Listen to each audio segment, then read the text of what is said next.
ಮಹಾನುಭಾವರಾಗಿರತಕ್ಕಂತಹ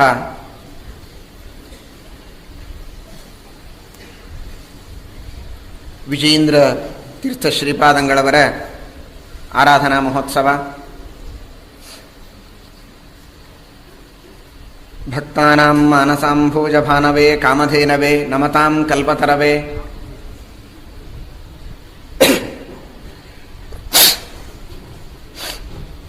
ಜಯೀಂದ್ರ ಗುರವೇ ನಮಃ ಎಂಬುದಾಗಿ ಅವರ ಬಗ್ಗೆ ಸ್ತೋತ್ರ ಉಂಟು. ರಾಘವೇಂದ್ರ ಸ್ವಾಮಿಗಳವರು ಯಾವ ರೀತಿಯಾಗಿ ಕಲಿಯುಗ ಕಲ್ಪವೃಕ್ಷ ಕಾಮಧೇನುಗಳು ಅಂತ ಪ್ರಸಿದ್ಧರಾಗಿದ್ದಾರೆ, ಅದರಂತೆ ಅವರಿಗೂ ಪೂಜ್ಯರಾದ ಅವರ ಪರಮಗುರುಗಳಾಗಿರತಕ್ಕಂತಹ ವಿಜಯೇಂದ್ರ ತೀರ್ಥ ಶ್ರೀಪಾದಂಗಳವರು ಕೂಡ ಮಹಾ ತಪಸ್ವಿಗಳಾಗಿ ಕಲಿಯುಗ ಕಲ್ಪವೃಕ್ಷ ಕಾಮಧೇನುಗಳು ಅಂತೆ ಪ್ರಸಿದ್ಧರಾದವರು. ನಮತಾಂ ಕಲ್ಪತರವೇ ಅನ್ನೋದು ಅವರ ಶ್ಲೋಕದೊಳಗೆ ಮೊದಲು ಬಂದ ಮೇಲೆ ರಾಘವೇಂದ್ರ ಸ್ವಾಮಿಗಳ ಶ್ಲೋಕದಲ್ಲಿ ಬಂದಿದೆ. ಇವರ ಪರಮಗುರುಗಳವರು. ಸಮಯ ಆಗಿದ್ದರೂ ಕೂಡ ವಿಜಯೇಂದ್ರ ಸ್ವಾಮಿಗಳ ಮಹಾಮಹಿಮೆಯನ್ನು, ಅವರ ಅದ್ಭುತವಾದಂತಹ ಪವಾಡಗಳನ್ನು ಸ್ವಲ್ಪ ಕೇಳಿ ನಮ್ಮ ಮನಸ್ಸಿನ ಶುದ್ಧಿಯನ್ನು ಮಾಡಿಕೊಂಡ್ರೆ ಅವರ ಅನುಗ್ರಹದಿಂದ ಅವರು ಬರೆದಂತಹ ಗ್ರಂಥಗಳ ಅಧ್ಯಯನ ಹಾಗೂ ಅವರು ಯಾವ ಗ್ರಂಥಗಳಿಗೆ ವ್ಯಾಖ್ಯಾನ ಮಾಡಿದ್ದಾರೆ ಅಂತಹ ಟೀಕಾ ಸರ್ವಮೂಲಾದಿ ಗ್ರಂಥಗಳ ವಿಶೇಷವಾದ ಜ್ಞಾನ ನಮ್ಮೆಲ್ಲರಿಗೆ ಆಗಲಿಕ್ಕೆ ಸಾಧ್ಯವಿದೆ. ಆದ್ದರಿಂದ ಸ್ವಲ್ಪ ಗಡಿಯಾರದ ಕಡೆಗೆ ನೋಡದೆ ವಿಜಯೇಂದ್ರ ಸ್ವಾಮಿಗಳ ಕಥೆಯ ಕಡೆಗೆ ಕಿವಿ ಮಾತ್ರ ಕೊಟ್ಟು ಭಕ್ತಿಯಿಂದ ಅವರ ಸ್ಮರಣೆಯನ್ನು ಮಾಡಿ, ಇದೀಗ ತಿಳಿಸಿದಂತೆ ವಿಜಯೇಂದ್ರ ತೀರ್ಥ ಶ್ರೀಪಾದಂಗಳವರು 64 ವಿದ್ಯೆಗಳಲ್ಲಿ ಪಾರಂಗತರಾದ ಮಹಾಮೇಧಾವಿ ಮೂರ್ಧನ್ಯರು. ನಿಜವಾಗಿಯೂ ಕೂಡ ಆ ವಿಜಯೇಂದ್ರ ತೀರ್ಥ ಶ್ರೀಪಾದಂಗಳವರ ಚರಿತ್ರೆಯನ್ನು, ಅವರ ಗ್ರಂಥಗಳನ್ನು ನೋಡಿಬಿಟ್ರೆ ಅತ್ಯದ್ಭುತವಾದ ಅವರ ಮಹಿಮೆ ಕಣ್ಣಿಗೆ ಕಟ್ಟಿದಂತೆ ಆಗ್ತದೆ. ಆ ಮಹಿಮೆಯನ್ನು ಕೇಳ್ತಾ ಇರೋದೇ ಒಂದು ಆನಂದ, ಅದನ್ನು ಸ್ಮರಣೆ ಮಾಡೋದೇ ಒಂದು ಆನಂದ. ನಮ್ಮ ಗುರುಗಳು ಮೇಲಿಂದ ಮೇಲೆ ವಿಜಯೇಂದ್ರ ಸ್ವಾಮಿಗಳವರ ಚರಿತ್ರೆಯನ್ನು ಬೇರೆ ಬೇರೆ ಸಂದರ್ಭಗಳಲ್ಲಿ ಹೇಳ್ತಾ ಇದ್ರು.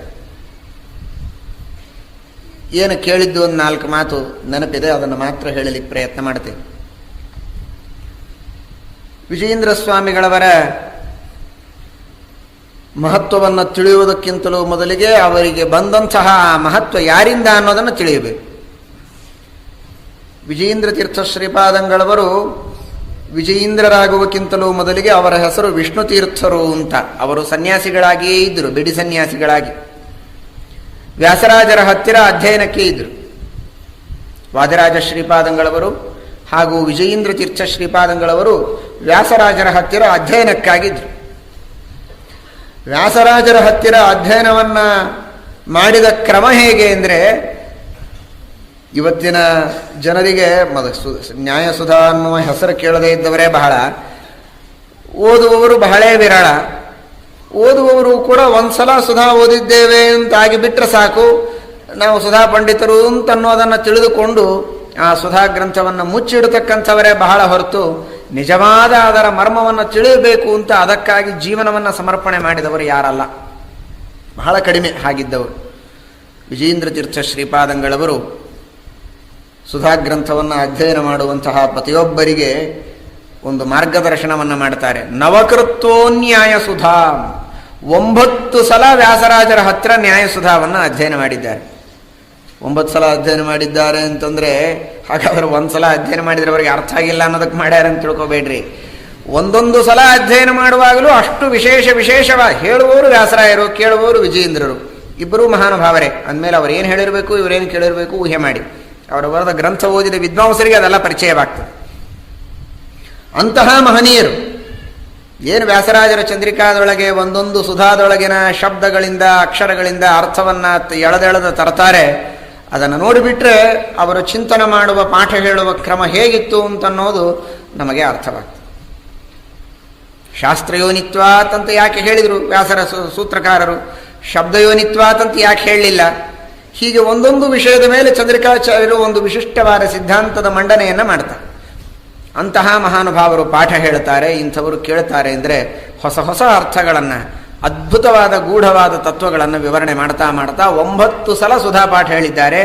6 ಸಲ ಸಮಗ್ರ ಸರ್ವಮೂಲ ಗ್ರಂಥಗಳನ್ನು ಪಾಠ ಹೇಳಿದ್ದಾರೆ. ಈ ರೀತಿ ವ್ಯಾಸರಾಜರ ಹತ್ತಿರ ಅಖಂಡವಾಗಿ ಅಧ್ಯಯನ ಮಾಡಿ ವಾದರಾಜ ಶ್ರೀಪಾದಂಗಳವರು ಹಾಗೂ ವಿಜೇಂದ್ರ ಶ್ರೀಪಾದಂಗಳವರು ಮಹಾಪಾಂಡಿತ್ಯವನ್ನು ಗಳಿಸಿರ್ತಾರೆ. ಅಂತಹ ಮಹಾನುಭಾವರು ವ್ಯಾಸರಾಜರ ಶಿಷ್ಯರಾದಂತಹ ವಿಷ್ಣುತೀರ್ಥರು. ಆ ವಿಷ್ಣುತೀರ್ಥರಿಗೆ ಸುರೇಂದ್ರ ತೀರ್ಥ ಶ್ರೀಪಾದಂಗಳವರು, ಮಂತ್ರಾಲಯ ಮಠದ ಪೀಠಾಧೀಶರಾದಂತಹ ಸುರೇಂದ್ರ ತೀರ್ಥ ಶ್ರೀಪಾದಂಗಳವರು ಪುನಃ ಅವರಿಗೆ ದಂಡಪಲ್ಲಟ ಮಾಡಿ ವಿಜೇಂದ್ರ ತೀರ್ಥರು ಎಂಬ ನಾಮಕರಣವನ್ನು ಮಾಡುತ್ತಾರೆ. ಅವರಿಗೆ ಈ ಪೀಠವನ್ನು, ಮಂತ್ರಾಲಯದ ಪೀಠವನ್ನು ವಿಜೇಂದ್ರ ಸ್ವಾಮಿಗಳವರಿಗೆ ಕೊಡ್ತಾರೆ. ಆಮೇಲೆ ಅವರಿಗೆ ವಿಜಯೇಂದ್ರರು ಎಂಬಂತಹ ನಾಮಕರಣವಾಗ್ತದೆ. ಅವರ ಹೆಸರಿಗೆ ತಕ್ಕಂತೆ ನಿಜವಾಗಿಯೂ ವಿಜಯೀಂದ್ರರೇ. ಅವರಿಗೆ ಸೋಲೇ ಇಲ್ಲ. ಎಂಥದೇ ಕಲೆ ಇರಬಹುದು, ಯಾವುದೇ ವಿದ್ಯೆ ಇರಬಹುದು, ಯಾವುದರೊಳಗೆ ವಾದಕ್ಕೆ ಬರಬಹುದು, ಎಲ್ಲದರೊಳಗೂ ಅವರು ತಮ್ಮ ವಿಶಿಷ್ಟವಾಗಿರತಕ್ಕಂತಹ ಸಾಮರ್ಥ್ಯವನ್ನು ತೋರಿಸ್ತಕ್ಕಂತಹ ಮಹಾನುಭಾವರು. ಇವರ ಗುರುಗಳು ಸುರೇಂದ್ರ ತೀರ್ಥರೇನು ಸಾಮಾನ್ಯರಲ್ಲ. ವ್ಯಾಸರಾಜರು ಪೂಜೆ ಮಾಡ್ತಾ ಇದ್ರು. ಇನ್ನೂ ವಿಜೇಂದ್ರರಿಗೆ ಪೀಠಾಧಿಪತ್ಯ ಸಿಕ್ಕಿರಲಿಲ್ಲ, ಬಿಡಿ ಸನ್ಯಾಸಿಗಳಾಗಿದ್ದರು. ಸುರೇಂದ್ರ ತೀರ್ಥರು ಅದೇ ಮತ್ತೆ ವಿಜಯನಗರದ ಸಾಮ್ರಾಜ್ಯಕ್ಕೆ ಬಂದಿದ್ದರು. ಇನ್ನೂ ವ್ಯಾಸರಾಜರ ಭೇಟಿಯಾಗಿರಲಿಲ್ಲ. ಪೂಜೆ ಮಾಡ್ತಾ ಇರುವಾಗ ವ್ಯಾಸರಾಜರು ತುಳಸಿ ಬುಟ್ಟಿಯನ್ನು ದೂರ ಸರಿಸಿದರಂತೆ. ಯಾಕೆ ಸರಿಸ್ತೀರಿ? ಚಲೋ ತುಳಸಿ ಇದೆ, ಚೆಂದಾಗಿ ತಂದೀವಿ, ಯಾಕೆ ಏರಿಸಲಿಲ್ಲ ಅಂತ ಶಿಷ್ಯ ಕೇಳಿದ. ಇಲ್ಲ, ಇದು ನಿರ್ಮಾಲ್ಯ, ಬೇರೆ ತಟ್ಟಿ ತಗೊಂಡು ಬಾ ಅಂದ್ರೆ. ನಿರ್ಮಾಲ್ಯ ಯಾಕಾಗ್ತದೆ? ನಾವೇ ತಕ್ಕೊಂಡು ಬಂದದ್ದು ವನದಿಂದ ಅಂತ ಹೇಳಿದ್ರಂತೆ. ಯಾವ ತುಳಸಿ ವನದಿಂದ ತಂದಿದ್ದಿ? ಇಂತಹ ಒಂದು ತುಳಸಿ ವನ ಅಂತ. ಅಲ್ಲಿ ಯಾರಾದರೂ ಇದ್ದಿದ್ದನ್ನು ನೀನು ನೋಡಿದೆಯಾ? ಒಬ್ಬರು ವೃದ್ಧರು ಯಾರೋ ಕುಳಿತಿದ್ರು ಅಂತ ಹೇಳಿದನಂತೆ. ಹಾಗಾದ್ರೆ ಅವ್ರನ್ನ ಹೋಗಿ ಮಾತಾಡ್ಸ್ಕೊಂಡು ಬಾ, ನಿನಗೆಲ್ಲ ಗೊತ್ತಾಗ್ತದೆ ಅಂತ. ಹೋಗಿ ನೋಡಿದರೆ ಅವರೇ ಸುರೇಂದ್ರ ತೀರ್ಥರು, ವಿಜಯೇಂದ್ರರ ಗುರುಗಳು. ಅವರು ಭಾರೀ ವೃದ್ಧರಾಗಿದ್ದರು. ಅವರೇನು ಮಾಡಿದರು ಅಂದರೆ, ಪೂಜೆಯ ಕಾಲದೊಳಗೆ ಎಷ್ಟು ಸಾಧ್ಯವೋ ಅಷ್ಟು ತುಳಸಿಯನ್ನು ವಿದ್ಯಾರ್ಥಿಗಳು ತೆಗೆದುಕೊಟ್ಟಿದ್ರು, ಅಷ್ಟನ್ನು ಏರಿಸಿದ್ರು. ಆಮೇಲೆ ನೋಡಿದರು ಭಾರೀ ತುಳಸಿವನ. ಆನಂದ ಆಯ್ತು ಅವರಿಗೆ. ಇಂತಹ ತುಳಸಿವನ ಎಲ್ಲಿ ಸಿಗಬೇಕು? ಇಲ್ಲಿದ್ದ ಬಿದ್ದ ತುಳಸಿ ಎಲ್ಲವೂ ಕೂಡ ದೇವರಿಗೆ ಸಮರ್ಪಣೆ, ಶ್ರೀ ಕೃಷ್ಣಾರ್ಪಣ ವಸ್ತು ಅಂತ ಕೂತಲ್ಲೇ ಏರಿಸಿಬಿಟ್ಟಿದ್ರು. ಎಲ್ಲ ಕಡೆಗೆ ದೇವರಿದ್ದಾನೆ, ಇಲ್ಲಿದೆ ಪೂಜಾ ಮಾಡಿದ್ರಾಯ್ತು, ಮತ್ತೆಲ್ಲಿ ಸಿಗ್ತದೆ ತುಳಸಿ ಅಂತ. ಅದು ಗೊತ್ತಾಗಿತ್ತು ವ್ಯಾಸರಾಯರಿಗೆ. ಅವರಂದ್ರು, ಇದು ಅವರು ಏರಿಸಿಬಿಟ್ಟಾರೆ, ನಿರ್ಮಾಲ್ಯ ಆಗಿದೆ, ಆ ವನದ ತುಳಸಿ ಬೇಡ, ಬೇರೆ ವನದ ತುಳಸಿ ತೆಗೆದುಕೊಂಡು ಬಾ ಅಂತ ಹೇಳಿದರು. ತಾತ್ಪರ್ಯ, ಅಷ್ಟು ವಿಶೇಷ ಅನುಸಂಧಾನದಿಂದ ಪೂಜೆಯನ್ನು ಮಾಡತಕ್ಕಂತಹ ಮಹನೀಯರು. ಅಂಥವರ ಶಿಷ್ಯರಾಗಿ ವಿಜಯೇಂದ್ರ ತೀರ್ಥ ಶ್ರೀಪಾದಂಗಳವರು ಮತ್ತೆ ಶೋಭಿಸ್ತಾ ಇದ್ದಾರೆ. ವಿಜಯೇಂದ್ರ ತೀರ್ಥ ಶ್ರೀಪಾದಂಗಳವರ ವಾದ ಕೌಶಲ, ಅವರಲ್ಲಿರತಕ್ಕಂತಹ ಸಿದ್ಧಿ ಹೇಗಿತ್ತು ಅನ್ನೋದನ್ನು ತಿಳಿತಾ ಹೋಗೋಣ. ಕುಂಭಕೋಣಕ್ಕೆ ವಿಜಯೇಂದ್ರ ತೀರ್ಥ ಶ್ರೀಪಾದಂಗಳವರು ಹೋಗಿರ್ತಾರೆ. ಸುರೇಂದ್ರ ತೀರ್ಥರು ಇನ್ನೂ ಇದ್ದಂತಹ ಕಾಲ, ಸುಮಾರು 12-15 ವರ್ಷಕ್ಕೂ ಹೆಚ್ಚಾಗಿ ಸುರೇಂದ್ರ ತೀರ್ಥರು ವಿಜೇಂದ್ರರಿಗೆ ಪೀಠಾಧಿಪತ್ಯ ಕೊಟ್ಟ ಮೇಲೂ ಇರ್ತಾರೆ. 3 ಸಲ ಸಮಗ್ರ ಭಾರತ ಪ್ರದಕ್ಷಿಣೆ ಮಾಡಿ ಬರ್ತಾರವರು. ಅಂತಹ ಮಹಾನುಭಾವರು. ಆಗಿನ ಕಾಲದಲ್ಲಿ ಒಂದೊಂದು ಸಲ ಯಾತ್ರೆಗೆ ಹೋಗಿ ಬರಬೇಕು ಅಂದ್ರೆ 3-4 ವರ್ಷ ಹಿಡಿತಿತ್ತು, ನಡೀತಾ ಹೋಗಿ ಬರಬೇಕು ಅಂದ್ರೆ. ಇವರಿಗೆ ದಿಗ್ವಿಜಯಕ್ಕೆ ಅಂತ ಕುಂಭಕೋಣಕ್ಕೆ ಕೊಟ್ಟು ಕಳಿಸಿದ್ರು. ಕುಂಭಕೋಣದಲ್ಲಿದ್ದಾಗ ಒಬ್ಬ ಮಹಾಪಂಡಿತ ವಾದದಲ್ಲಿ ಎಲ್ಲರನ್ನೂ ಸೋಲಿಸ್ತಾ ಇದ್ದ. ಅವೈದಿಕ ಮಾರ್ಗದ ವಿಶೇಷವಾದ ಪ್ರಚಾರವನ್ನು ಮಾಡ್ತಾ ಇದ್ದ. ವೇದ ವಿರುದ್ಧವಾಗಿರತಕ್ಕಂತಹ ಮಾರ್ಗವನ್ನು, ವೇದ ವಿರುದ್ಧವಾದ ಸಿದ್ಧಾಂತದನ್ನು ವಿಶಿಷ್ಟವಾಗಿ ಪ್ರಚಾರ ಮಾಡೋದು. ಯಾರು ಬರ್ತಾರೋ ಅವರನ್ನು ಸೋಲಿಸಿ ಒತ್ತಾಯದಿಂದ ಅವರನ್ನು ಅವೈದಿಕ ಮಾರ್ಗಕ್ಕೆ ಹಚ್ಚು. ಹೀಗೆ ಆ ವ್ಯಕ್ತಿ ಬಹಳ ಮತ್ತೆ ಕನ್ವರ್ಷನ್ ಮಾಡ್ತಾ ಇರೋ ಸಂದರ್ಭ. ಆ ರೀತಿ ಮಾಡ್ತಾ ಇರುವಾಗ ವಿಜೇಂದ್ರ ಸ್ವಾಮಿಗಳಿಗೆ ಈ ವಾರ್ತೆ ಹೋಯಿತು. ಸರಿ, ಹಾಗಾದರೆ ಅವರ ಜೊತೆಗೆ ವಾದ ಮಾಡಿ ವೈದಿಕ ಸಿದ್ಧಾಂತದ ಸಮರ್ಥನೆಯನ್ನು ಮಾಡ್ತೇವೆ, ಶ್ರೀಮದ್ ಆಚಾರ್ಯರ ಸಿದ್ಧಾಂತದ ಪ್ರತಿಷ್ಠಾಪನೆಯನ್ನು ಮಾಡ್ತೇವೆ ಅಂತ ಹೇಳಿದರು. ಒಂದು ಸಭೆಗೆ ಹೋಗಬೇಕು ಅಂತ ಹೊರಟ್ರೆ 2 ದಾರಿಗಳ ಮಧ್ಯದಲ್ಲಿ 2 ಪಲ್ಲಕ್ಕಿಗಳು ಸೇರಿತು. ಆ ಪಂಡಿತರ ಪಲ್ಲಕ್ಕಿ, ವಿಜೇಂದ್ರ ಸ್ವಾಮಿಗಳ ಪಲ್ಲಕ್ಕಿ ಎರಡೂ ಬಂತು. ವಿಜೇಂದ್ರ ಸ್ವಾಮಿಗಳಿಗೆ, ಅವರ ಶಿಷ್ಯರಿಗೆ ಸ್ವಲ್ಪ ಈಗೇ ಹೆದರಿಕೆ ಹುಟ್ಟಿಸಿ ಓಡಿಸಿಬಿಡೋಣ ಅಂತ ಆ ಪಂಡಿತರು ವಿಚಾರ ಮಾಡಿದರು. ಅವರಿಗೆ ವಿದ್ಯೆಗಿಂತಲೂ ಹೆಚ್ಚಾಗಿ ಈ ನಾನಾ ವಿಧವಾದ ವಾಮ ಮಾರ್ಗ ಎಲ್ಲ ಗೊತ್ತಿತ್ತು. ನಾನಾ ವಿಧವಾದ ಆಸುರಿ ಶಕ್ತಿಯನ್ನು ವಶ ಮಾಡಿಕೊಂಡಿದ್ರು. ಹೀಗಾಗಿ ಅವರೇನು ಮಾಡಿದರು ಅಂದರೆ, ಪಲ್ಲಕ್ಕಿಯಿಂದ ಕೆಳಗಿಳಿದು ತಮ್ಮ ಶಿಷ್ಯರಿಗೆ ಹೇಳಿದರು, ಅಲ್ಲಿ ಒಂದು ಗೋಡೆ ಇದೆಯಲ್ಲ, ಗೋಡೆ ಮೇಲೆ ಚಿತ್ರಾಸನ ಹಾಕಿರಿ ಅಂತ. ಇವರ ಆಸನ ತಗೊಂಡು ಹೋಗಿ ಗೋಡೆ ಮೇಲೆ ಹಾಕಿದರು. ಅವರು ತಮ್ಮ ಮಂತ್ರ ಬಲದಿಂದ, ಅರ್ಥಾತ್ ತಮ್ಮ ಪೈಶಾಚ ವಿದ್ಯೆಯ ಬಲದಿಂದ ಆ ಗೋಡೆಯೇ ಹಾರಿ ಹೋಗ್ತಾ ಇದೆ. ನಡೀತಾ ನಡೀತಾ ಜಿಗಿತಾ ಹೋಗ್ತಾ ಇದೆ. ಯಾವ ಮನುಷ್ಯರಿಲ್ಲ, ಪಲ್ಲಕ್ಕಿ ಇಲ್ಲ, ಗೋಡೆಯೇ ಜಿಗಿದು ಹೋಗ್ತಾ ಇದೆ. ವಿಜೇಂದ್ರರ ಶಿಷ್ಯರಿಗೆಲ್ಲ ಗಾಬರಿ ಆಯಿತು. ಇಲ್ಲೇ ಇವನು ಹೀಗೆ ಸೋಲಿಸಿಬಿಟ್ಟ ಅಂದರೆ ಏನು ವಾದದೊಳಗೆ ಗತಿ ಏನು? ನಮ್ಮ ಮತದ ಮರ್ಯಾದೆ ಹೇಗೆ ಉಳಿಯೋದು? ಇವು ಇಂತಹ ಮಹಾ ವಿಚಿತ್ರ ಮಾಂತ್ರಿಕ ಇವನು, ಯಾಕೆ ಇಂಥವನ ಜೊತೆಗೆ ಸುಮ್ಮನೆ ನಮ್ಮ ಗುರುಗಳು ಬಂದು ವಾದ ಮಾಡ್ತೀವಿ ಅಂತಂತಾರೆ ಅಂತ ಶಿಷ್ಯರೆಲ್ಲ ಗಾಬರಿಯಾಗಿ ಚಿಂತಾಕ್ರಾಂತರಾದರೆ ವಿಜೇಂದ್ರ ಸ್ವಾಮಿಗಳಂದ್ರಂತೆ, ನಮ್ಮದು ಪಲ್ಲಕ್ಕಿ ಇಳಿಸ್ರಿ ಅಂದ್ರಂತೆ. ಹಾಗಾದ್ರೆ ಅವನು ಗೋಡೆ ಮೇಲೆ ಕೂತ್ರಿ, ಇವರೇ ಅದರ ಕಂಬದ ಮೇಲೆ ಕೂಡ್ತಾರೇನೋ ಅಂತ ನೋಡಿದ್ರೆ ಈ ಕಂಬದ ಮೇಲೂ ಕೂಡಲಿಲ್ಲ, ಗೋಡೆ ಮೇಲೂ ಕೂಡಲಿಲ್ಲ.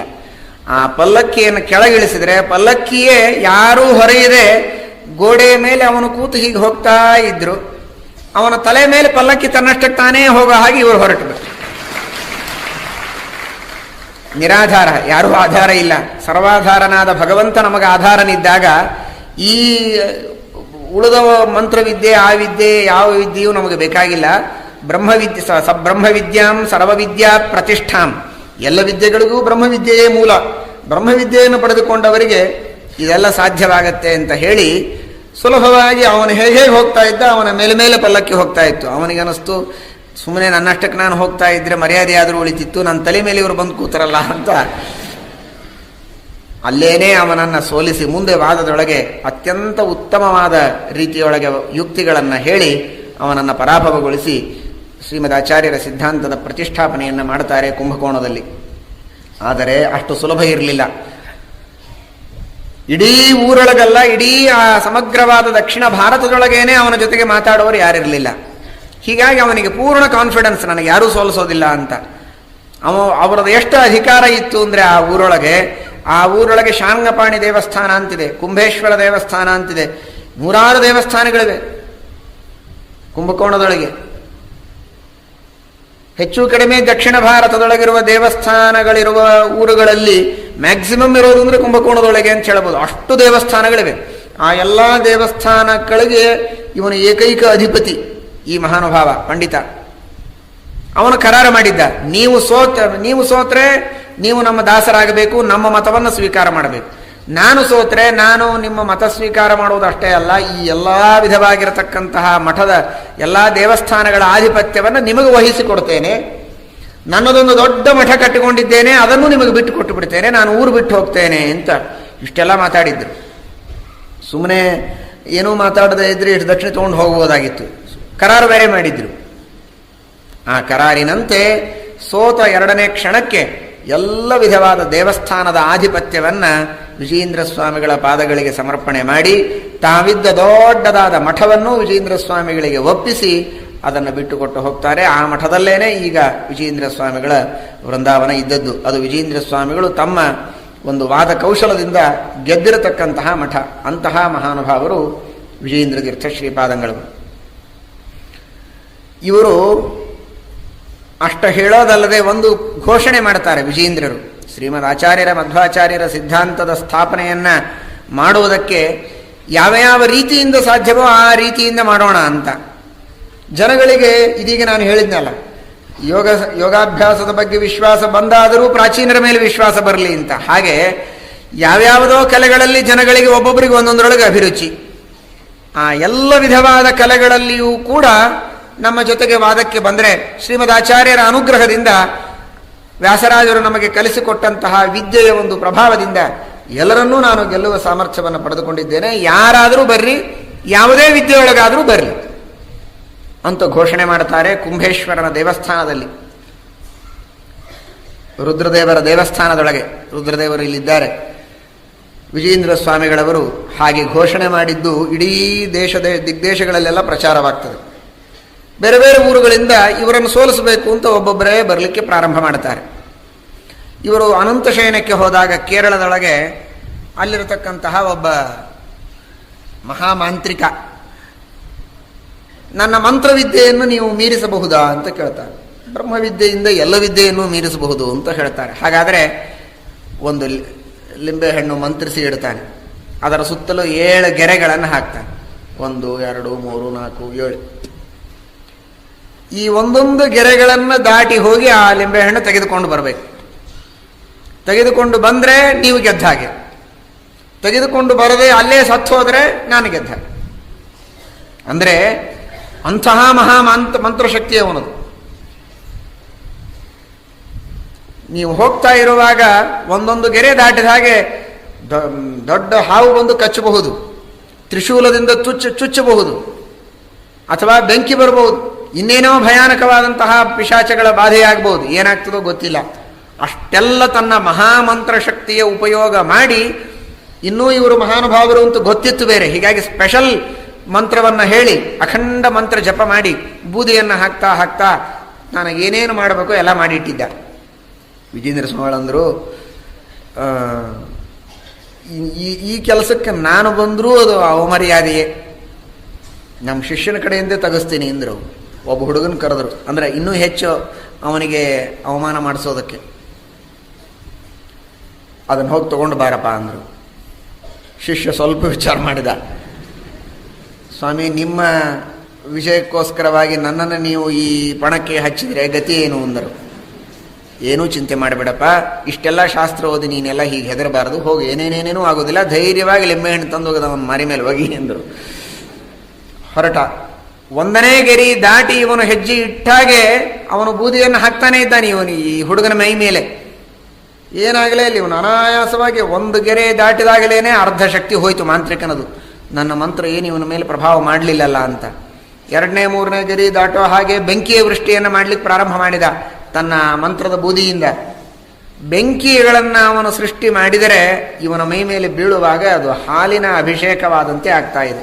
ಇವನಿಗೇನು ಸುಡ್ತಾ ಇಲ್ಲ. ಹುಡುಗನಿಗೆ ವಿಜಯೇಂದ್ರರು ತಲೆಯ ಮೇಲೆ ಮಂತ್ರಾಕ್ಷತೆ ಹಾಕಿ ಕೈ ಇಟ್ಟು ಕಳಿಸಿದ ಹುಡುಗ ಅವನು. ವಿಜಯೇಂದ್ರರು ಹೋಗಿಲ್ಲ, ಅವನಿಗೆ ಅಷ್ಟು ಅನುಗ್ರಹ. ಸರಿ, ಮುಂದೆ ಹೋದಾಗೆ ಘಟಸರ್ಪ ಬಂದು ಇವನ ಮೈಯೆಲ್ಲ ಸುತ್ತುಕೊಂಡಿದೆ. ವಿಜೇಂದ್ರ ಸ್ವಾಮಿಗಳು ಅವನ ಕಡೆ ಬೂದಿ ಹಾಕ್ತಾನೆ, ಇವರು ಈ ಕಡೆ ಮಂತ್ರಾಕ್ಷತೆ ಹಾಕ್ತಾರೆ. ಆ ಘಟಸರ್ಪ ಹೂವಿನ ಮಾಲೆಯಾಗಿದೆ. ಏನು ಇವನಿಗೆ ಆ ಘಟಸರ್ಪ ಬರ್ತಾ ತ್ರಿಶೂಲವನ್ನು ಹಾಕಿ ಚುಚ್ಚುತ್ತಾ ಇದ್ದಾನೆ, ಹೂವಿನ ಮಾಲೆಯಾಗಿ ಪರಿಣಾಮ ಆಗಿದೆ. ಘಟಸರ್ಪ ಬಂದು ಸುತ್ತಿಕೊಂಡ್ರೆ ಎಲ್ಲಿಂದಲೋ ಬಂದು ಗರುಡ ಪಕ್ಷಿ ಹಾರಿ ಆ ಘಟಸರ್ಪವನ್ನು ಕಿತ್ತುಕೊಂಡು ಹೋಗ್ತಾ ಇದೆ. ಗರುಡ ಧ್ಯಾನ ಮಾಡಿದ್ದಾರೆ ಇವರು. ವಿಜೇಂದ್ರ ಸ್ವಾಮಿಗಳ ಕುಳಿತಲ್ಲೇ ಗರುಡ ಪಕ್ಷಿ ಬಂದು ಅದನ್ನು ಅಪಹಾರ ಮಾಡಿಕೊಂಡು ಹೋಗಿದೆ. ಏನೂ ಮಾಡಲಿಲ್ಲ ಗರುಡ. ಹಾವು ಮಾಡಲಿಲ್ಲ, ವಿಷ ಮಾಡಲಿಲ್ಲ, ಬೆಂಕಿ ಮಾಡಲಿಲ್ಲ. ಸುಲಭವಾಗಿ ಹೋಗಿ ಲಿಂಬೆಹಣ್ಣು ತೆಗೆದುಕೊಂಡು ಬಂದು ಆ ಮಾಂತ್ರಿಕನ ಮೇಲೆ ಹಾಕ್ತಾನೆ. ಏನಾಯಿತು ನೋಡು ಅಂದ. ಆಗ ಅವನಿಗೆ ಗಾಬರಿಯಾಗಿ ಸಾಷ್ಟಾಂಗವೆರೆಗೆ ಶರಣಾಗತನಾಗಿ, ನಾವೆಲ್ಲ ಮಾಡತಕ್ಕಂತಹ ಈ ಆಸುರಿ ವಿದ್ಯೆ ಇದು ಅಪ್ರಯೋಜಕ, ನಿಮ್ಮ ವಿದ್ಯೆಯೇ ವಿದ್ಯೆ, ಅದೇ ಬೇಕಾಗಿತ್ತು ವಿಜೇಂದ್ರರಿಗೆ. ಯಾಕೆಂದರೆ ಭಾಗವತದ ಪಂಚಮಸ್ಕಂಧದಲ್ಲಿ ಇಂತಹ ನಾನಾ ವಿಧವಾದ ಕಲೆಗಳನ್ನು ವಿದ್ಯೆಗಳನ್ನು ತೋರಿಸಬಾರದು ಅಂತಿದೆ ಜ್ಞಾನಿಗಳು. ಋಷಭನಾಮಕ ಪರಮಾತ್ಮ ಸ್ವತಂತ್ರನಾದ ಸರ್ವೋತ್ತಮನಾದ ಭಗವಂತ, ಅವನಿಗೆ ಯಾವ ನಿಯಮ ನಿರ್ಬಂಧಗಳಿಲ್ಲ. ಆದರೂ ಅವನು ತನ್ನ ಸಿದ್ಧಿಗಳನ್ನು ತೋರಿಸ್ತಾ ಇರಲಿಲ್ಲ ಅಂತ ಬರ್ತದೆ. ಯಾಕೆ ಅಂದರೆ ಜ್ಞಾನಿಗಳು ಈ ರೀತಿಯಾಗಿ ಸಿದ್ಧಿಯನ್ನು ತೋರಿಸಿದಾಗ ಜನ ಚಪ್ಪಾಳೆ ತಟ್ಟಿ ಅವರನ್ನು ಭಾರೀ ಏರಿಸಿ ಕೂಡಿಸಿದರೆ ಅದರಿಂದ ಅಹಂಕಾರ ಬಂತು ಅಂದರೆ ಮೋಕ್ಷದಲ್ಲಿ ಆನಂದ ಹ್ರಾಸವಾಗ್ತದೆ. ಆದ್ದರಿಂದ ಜ್ಞಾನಿಗಳು ಆ ವಿಧವಾದ ಸಿದ್ಧಿಗಳನ್ನು ತೋರಿಸಬಾರದು ಅಂತ ಲೋಕ ಶಿಕ್ಷಣ ಮಾಡೋದಕ್ಕೆ ಋಷಭನಾಮಕ ಪರಮಾತ್ಮ ತನ್ನ ಸಿದ್ಧಿಗಳನ್ನು ಮುಚ್ಚಿಟ್ಟ ಅಂತ ಬರ್ತದೆ. ಅಂದಮೇಲೆ ಇದನ್ನೆಲ್ಲ ಯಾಕೆ ತೋರಿಸ್ತಾ ಇದ್ರು ಅಂತ, ಈ ವಿಧವಾದ ಅಹಂಕಾರದಿಂದ ತಮ್ಮ ಒಂದು ಪ್ರಾಶಸ್ತ್ಯವನ್ನು ತೋರಿಸುವುದಕ್ಕಾಗಿ ಮಾಡಿದ್ದಲ್ಲ ಅದು. ಬ್ರಹ್ಮವಿದ್ಯೆಯ ಮಹಿಮೆಯನ್ನು ತೋರಿಸಿ ಜನರಿಗೆ ಅದರ ಮೇಲೆ ವಿಶ್ವಾಸ ಹುಟ್ಟಲಿ ಅನ್ನೋದಕ್ಕಾಗಿ ಮಾತ್ರ ವಿಜಯೇಂದ್ರ ಸ್ವಾಮಿಗಳವರು ಆ ಕಲೆಯ ಮಹತ್ವವನ್ನು, ತಮ್ಮ ವೈಶಿಷ್ಟ್ಯವನ್ನು ತೋರಿಸಿದ್ದೇ ಹೊರತು ತಮ್ಮ ಒಂದು ವೈಶಿಷ್ಟ್ಯದಿಂದ ತಮಗೆ ಮತ್ತು ಹೊಗಳಿಕೆ ಹೆಗ್ಗಳಿಕೆ ಬರಬೇಕು ಅನ್ನೋದಕ್ಕೋಸ್ಕರವಾಗಿ ಸರ್ವಥಾ ಅಲ್ಲ. ಅದನ್ನು ಮರೆಯಬಾರದು. ಮತ್ತೊಂದು ಸಲ ಇನ್ನೊಬ್ಬ ಡೊಂಬರಾಟದವನು ನೋಡ್ರಿ, ಅಂದರೆ ವಿಜಯೇಂದ್ರ ಸ್ವಾಮಿಗಳಂತಹ ಪೀಠಾಧಿಪತಿಗಳು ಜ್ಞಾನಿಗಳು ಅವರು ಬರೆದ ಗ್ರಂಥ ಅದನ್ನು ಓದಿದರೆ ಈ ಕೆಲಸ ಅವರು ಮಾಡ್ಯಾರೆ ಅಂತ ನಿಮಗೆ ಅನಿಸುವುದೇ ಇಲ್ಲ. ಅಷ್ಟು ಗಂಭೀರವಾದ ಗ್ರಂಥಗಳನ್ನು ರಚನೆ ಮಾಡಿದ್ದಾರೆ. ಅದರ ಬಗ್ಗೆ ತಿಳಿಯೋದೇ ಒಂದು ದೊಡ್ಡ ಕೆಲಸ. 104 ಗ್ರಂಥಗಳನ್ನು ಬರೆದರೆ ಆ ಗ್ರಂಥಗಳ ಹೆಸರು ಹೇಳಲಿಕ್ಕೆ ಯಾವ ಪಂಡಿತರಿಗೂ ಬರೋದಿಲ್ಲ, ಓದೋದಂತೂ ದೂರಳಿತು. ಹಳೆ ಕಾಲದೊಳಗೆ ಹಾಗೇ ಪರೀಕ್ಷೆ. ವಿಜಯೇಂದ್ರ ಸ್ವಾಮಿಗಳು ಬರೆದ ಗ್ರಂಥಗಳ ಹೆಸರೆಲ್ಲ ಹೇಳಪ್ಪ ಅಂತ ಹೇಳ್ತಿದ್ರು. ಪೂರ್ಣ ಹೆಸರು ಹೇಳಿದರೆ ಅವನಿಗೆ ಸಂಭಾವನೆ ಕೊಟ್ಟು ಕಳಿಸೋದಷ್ಟೇ, ವಿಷಯ ಹೇಳಬೇಕಾಗಿಲ್ಲ. ಅಷ್ಟು ಗ್ರಂಥಗಳನ್ನು ಬರೆದಿದ್ದಾರೆ ಅಂತಹ ಮಹಾನುಭಾವರು. ಆದರೆ ಎಲ್ಲದರೊಳಗೂ ಪಾರಂಗತರು. ವ್ಯಾಸರಾಜರ ಅನುಗ್ರಹ ಅದು. ಡೊಂಬರಾಟದವನು ಬಂದ, ಏನು ಮಾಡಿದ ಅಂದರೆ 2 ಕೋಲು ಕಟ್ಟಿದ. 2 ಕೋಲಿಗೆ ನೀವೆಲ್ಲ ನೋಡಿರಿ, ನೀವು ಬೇಕಾದಷ್ಟು ಆಟ. 2 ಕೋಲಿಗೆ ಹಗ್ಗ ಕಟ್ಟಿದ. ಹಗ್ಗ ಕಟ್ಟಿ ಆ ಹಗ್ಗದ ಮೇಲೆ ನಡೆದ. 2 ಕೈಗಳನ್ನು ಚಾಚಿ ಯಾವ ಆಧಾರ ಇಲ್ಲದೆ ಕೇವಲ ಹಗ್ಗದ ಮೇಲೆ ನಡೆದು ತೋರಿಸಿದ. ವಿಜೇಂದ್ರರೇ, ನೀವು ಹೀಗೆ ಮಾಡಬಹುದಾ ಅಂದ. ಇದೇನೋ ಇದು ಆಟ ಅಂತಾರೇನೋ ಅಂತ ಬೈದ್ಬಿಟ್ರು. ಇಂಥ ದೊಡ್ಡ ಹಗ್ಗದ ಮೇಲೆ ಯಾರಾದರೂ ನಡೀತಾರೆ, ಇದೇನು ದೊಡ್ಡ ವಿಷಯ ಅಂದ್ಬಿಟ್ರು. ಅವನಿಗೆ ಅನ್ನಿಸ್ತು, ಏನಪ್ಪ ಹೀಗೆ ಇವರಂತಾರಲ್ಲ ಅಂತ. ಸ್ವಲ್ಪ ಕೂಡು, ನಾನು ತೋರಿಸ್ತೇನೆ. ಆಟದೊಳಗೂ ನಿನಗೆ ಹೇಗೆ ಆಟ ಆಡಬೇಕು ಅಂತ ಸರಿಯಾಗಿ ಗೊತ್ತಿಲ್ಲ, ಅದೂ ನನಗೆ ಕಲಿಸಿದ್ದಾರೆ ಎಂದರು. ಶಾರಂಗಪಾಣಿ ದೇವಸ್ಥಾನ ಹಾಗೂ ಕುಂಭೇಶ್ವರರ ದೇವಸ್ಥಾನ ಬಹಳ ದೂರದಲ್ಲಿದೆ. ಅದಕ್ಕೂ ಇದಕ್ಕೂ ಒಂದು ಬಾಳೆ ನಾರ ಕಟ್ತಾರೆ, ಹಗ್ಗ ಅಲ್ಲ, ಹೂವು ಪೋಣಿಸುವಂತಹ ಬಾಳೆ ನಾರ. ಬಾಳೆ ನಾರ ಅಂದರೆ ಅದನ್ನು ಭಾರಿ ಹೊಸದು ಮಾಡಿ ದಪ್ಪ ಮಾಡಿ ಅಲ್ಲ, ಹೂವು ಪೋಣಿಸಲಿಕ್ಕೆ ಬೇಕಾಗುವಂಥದ್ದು ಅಂತ ಹೇಳಿದೆ. ಅದಕ್ಕೆ ಅತೀ ಸೂಕ್ಷ್ಮವಾದಂತಹ ಹೂವನ್ನು ಪೋಣಿಸಲಿಕ್ಕೆ ಬೇಕಾದ ಬಾಳೆ ನಾರ ಇರ್ತದಲ್ಲ, ಅದನ್ನು ಕಟ್ಟಿದ್ರು. ಅದು ಕಾಣಿಸ್ತಾನೇ ಇರಲಿಲ್ಲ ಯಾರಿಗೂ, ಅಷ್ಟು ಸಣ್ಣದು. ಅದನ್ನು ಕಟ್ಟಿ ಕುಂಭೇಶ್ವರನ ದೇವಸ್ಥಾನದ ಮೇಲೆ ಹತ್ತಿ ಅಲ್ಲಿಂದ ಶಾರಂಗಪಾಣಿ ದೇವಸ್ಥಾನದವರೆಗೆ ನಡೀತಾ ಬರ್ತಾರೆ ವಿಜೇಂದ್ರರು. ಇಡೀ ಜನಸ್ತೋಮಕ್ಕೆ ಆಶ್ಚರ್ಯ. ಅದು ಅಂತರಿಕ್ಷದಲ್ಲಿ ನಡೆದ ಹಾಗೆ ಕಾಣಿಸ್ತು, ನಾರ ಕಾಣಿಸ್ತಾನೇ ಇರಲಿಲ್ಲ. ಅಷ್ಟು ಸೂಕ್ಷ್ಮವಾದ ನಾರದ ಮೇಲೆ ನಡೆದಂತಹ ತಮ್ಮ ವಿದ್ಯೆಯನ್ನು ತೋರಿಸಿ ಆ ಡೊಂಬರಾಟದ ಕಲೆಯನ್ನು ಗೆದ್ದು ತೋರಿಸ್ತಾರೆ ವಿಜಯೇಂದ್ರ ಸ್ವಾಮಿ. ಕ್ಷುರಸ್ಯ ಧಾರಾ ನಿಶಿತಾ ದುರತ್ಯಯ ದುರ್ಗಂ ಪಥಸ್ತತ್ ಕವಯೋ ವದಂತಿ. ಅಂತಹ ಅತೀ ಸೂಕ್ಷ್ಮವಾದ ಕತ್ತೆಯ ಮೇಲೆ ನಡೆಯುವಂತಹ ಬ್ರಹ್ಮಜ್ಞಾನಿಗಳಿಗೆ ಅತೀ ಚೂಪಾಗಿರತಕ್ಕಂತಹ ಮಾರ್ಗ ಇದು. ಅಂತಹ ಮಾರ್ಗದೊಳಗೆ ನಡೆದು ಭಗವಂತನ ಅನುಗ್ರಹವನ್ನು ಪಡೆದುಕೊಂಡವರಿಗೆ ಇದೇನು ಅಸಾಧ್ಯ ಇಲ್ಲ. ಪರಮಾತ್ಮನ ಆಧಾರ ನಮಗಿತ್ತು ಅಂದರೆ, ಸರ್ವಾಧಾರನಾದ ಭಗವಂತನ ಅನುಸಂಧಾನ ಪೂರ್ಣವಾಗಿ ಇದ್ದಂತಹ ವ್ಯಕ್ತಿಗಳಿಗೆ, ನಂಬಿಕೆ ಇದ್ದವರಿಗೆ ಇನ್ಯಾವ ಆಲಂಬನಗಳೂ ಬೇಕಾಗಿಲ್ಲ ಅನ್ನುವುದರ ಸೂಚನೆ ಆ ವಿಜಯೇಂದ್ರ ಸ್ವಾಮಿಗಳು ಆ ವಿದ್ಯೆಯ ಪ್ರದರ್ಶನದ ಮೂಲಕವಾಗಿ ತೋರಿಸ್ತಾ ಇದ್ದಾರೆ. ಈ ರೀತಿಯಾಗಿ ವಿಜಯೇಂದ್ರ ಸ್ವಾಮಿಗಳು ಮತ್ತೊಂದು ಸಲ ತೋರಿಸಿರತಕ್ಕಂತಹ ತಮ್ಮ ವೈಶಿಷ್ಟ್ಯ. ಇನ್ನೊಂದು ಸಂದರ್ಭದೊಳಗೆ ನೋಡಿ, ವಿಚಿತ್ರವಾಗಿರತಕ್ಕಂತಹ ವಿದ್ಯೆ. ಒಬ್ಬ ಸ್ತ್ರೀ ಅವಳಿಗೆ ಬಂದು ವಿಜೇಂದ್ರ ಸ್ವಾಮಿಗಳಿಗೆ ಹೇಳ ಕಳಿಸ್ತಾರೆ, ಎಲ್ಲ ವಿಧವಾಗಿರತಕ್ಕಂತಹ ವಿದ್ಯೆಯಲ್ಲಿ ನೀವು ಪಾರಂಗತರಾಗಿದ್ದೀರಿ ಅಂತ ಹೇಳ್ತೀರಿ, ಕಾಮಶಾಸ್ತ್ರದ ಬಗ್ಗೆ, ಕಾಮಕಲೆಯ ಬಗ್ಗೆ ನಿಮಗೆ ಗೊತ್ತಿದೆಯೇ ಅಂತ ಪ್ರಶ್ನೆ ಕೇಳ್ತಾರೆ. ಇವರಂದ್ರು, ನಾವು ಆಜನ್ಮ ಬ್ರಹ್ಮಚಾರಿಗಳು, ಸರ್ವಥಾ ಕಾಮದ ಸಂಬಂಧ ಸಂಪರ್ಕ ನಮಗಿಲ್ಲ, ಆ ವಿಧವಾಗಿರತಕ್ಕಂತಹ ಪ್ರಸಕ್ತಿ ನಮ್ಮದಲ್ವೇ ಅಲ್ಲ. ಆದರೆ 64 ಕಲೆಗಳಲ್ಲಿ ಆ ಒಂದು ಕಲೆ ಶಾಸ್ತ್ರ ತತ್ವ ಅನ್ನುವುದಕ್ಕೆ ಶಾಸ್ತ್ರದೊಳಗೆ ಏನು ಹೇಳಿದ್ದಾರೆ, ಎಲ್ಲ ವಿಷಯಗಳ ಬಗ್ಗೆಯೂ ಶಾಸ್ತ್ರದೊಳಗೆ ಹೇಳಿದ್ದಾರೆ. ಯದಿಹಾಸ್ತಿ ತದನ್ಯತ್ರ ಎನ್ನೇ ಹಾಸ್ತಿ ನ ಕುತ್ರಚಿತ. ಧರ್ಮಸ್ಯ ಅರ್ಥಸ್ಯ ಕಾಮಸ್ಯ, ಮಹಾಭಾರತದೊಳಗೆ ಹೇಳ್ತಾರೆ. ಧರ್ಮ ಅರ್ಥ ಕಾಮ ಮೋಕ್ಷ 4 ಪುರುಷಾರ್ಥಗಳನ್ನು ಮಹಾಭಾರತದೊಳಗೆ ಹೇಳಿದ್ದಾರೆ. ಶಾಸ್ತ್ರದ ಮೂಲಕವಾಗಿ ಏನು ತಿಳ್ಕೋಬೇಕೋ ಅಷ್ಟು ತಿಳಿದುಕೊಂಡಿದ್ದೇವೆ ಹೊರತು ಉಳಿದ ವಿಷಯಗಳ ಬಗ್ಗೆ ನಮಗೆ ಯಾವುದೂ ಇಲ್ಲ. ಅದರ ಬಗ್ಗೆ ಅದರಿಂದಲೇ ನಾವು ಯಾರನ್ನು ಬೇಕಾದ್ರೂ ಗೆಲ್ಲಬಹುದು ಎಂಬುದಾಗಿ ಹೇಳಿ ಕಳಿಸ್ತಾರೆ. ತಾವು ಸರ್ವಥಾ ಮಾತನಾಡುವುದಿಲ್ಲ. ಆ ರೀತಿ ಹೇಳಿ ಕಳಿಸಿ ತಮ್ಮ ಶಿಷ್ಯನ ಕೈಯಲ್ಲಿ ಒಂದು ಪುಷ್ಪದ ಗುಚ್ಛವನ್ನು ಕೊಟ್ಟು ಆ ಪುಷ್ಪಮಾಲೆಯಿಂದ ಪ್ರಹಾರ ಮಾಡೋದಕ್ಕೆ ಹೇಳ್ತಾರೆ. ಆ ಪುಷ್ಪಮಾಲೆಯಿಂದ ಆ ಸ್ತ್ರೀಯನ್ನು ಪ್ರಹಾರ ಮಾಡಿದ್ದೇ ತಡ ಆ ಸ್ತ್ರೀ ತಾನು ಪರಾಜಿತಳಾಗಿದ್ದೇನೆ ಅಂತ ಹೇಳಿ ದೂರದಿಂದ ನಮಸ್ಕಾರ ಮಾಡಿ ಹೋಗಿಬಿಡ್ತಾಳೆ. ವಿಜೇಂದ್ರ ಸ್ವಾಮಿಗಳು ತಾವು ಯಾವ ವಿಧವಾದ ಪ್ರಯತ್ನವನ್ನೂ ಮಾಡದೆ ತಮ್ಮ ಶಿಷ್ಯನಿಂದಲೇ ದೂರದಿಂದ ಪುಷ್ಪಗುಚ್ಛವನ್ನು ಎಸೆಸಿ ಅವಳನ್ನು ಸೋಲಿಸಿ ಕಳಿಸ್ತಾರೆ. ಇದು ದೂರದಲ್ಲಿರತಕ್ಕಂತಹ ಜನರು ಯಾವ್ಯಾವುದೋ ರೀತಿಯಲ್ಲಿ ಅಪಪ್ರಚಾರವನ್ನು ಮಾಡಿ ಇವರ ಬಗ್ಗೆ ಅಲ್ಲದ ಸಲ್ಲದ ಮಾತುಗಳನ್ನು ಆಡಲಿಕ್ಕೆ ಪ್ರಾರಂಭ ಮಾಡ್ತಾರೆ. ನೀವು ಬ್ರಹ್ಮಚಾರಿಗಳು, ಆಜನ್ಮ ಬ್ರಹ್ಮಚಾರಿಗಳು ಅಂತ ಹೇಳಿಕೊಳ್ತೀರಿ, ಕಾಮಶಾಸ್ತ್ರದಲ್ಲಿ ನೀವು ಹೇಗೆ ಗೆದ್ದದ್ದು? ಅನುಭವಿಸದೆ ನೀವು ಗೆಲ್ಲಲಿಕ್ಕೆ ಸಾಧ್ಯ ಇಲ್ಲ, ಆದ್ದರಿಂದ ನೀವು ಹೇಳ್ತಾ ಇರುವುದು ಸುಳ್ಳು ಅಂತ ಒಬ್ಬ ಮಲಯಾಳ ದೇಶದಿಂದ ಬಂದಿರತಕ್ಕಂತಹ ಪಂಡಿತ ಇವರ ಬಗ್ಗೆ ಆಕ್ಷೇಪವನ್ನು ಮಾಡಲಿಕ್ಕೆ ಪ್ರಾರಂಭ ಮಾಡಿದ. ಅವರು ಎಷ್ಟು ಪಾಂಡಿತ್ಯ ಪರಿಪೂರ್ಣರೋ ಅಷ್ಟೇ ಮತ್ತೆ ಪ್ರತಿಭೆಯಿಂದ ಚಮತ್ಕಾರದಿಂದ ಉತ್ತರವನ್ನು ಕೊಡತಕ್ಕಂತಹ ಅದ್ಭುತ ಮೇಧಾಶಕ್ತಿ ಉಳ್ಳವರು ಹೌದು.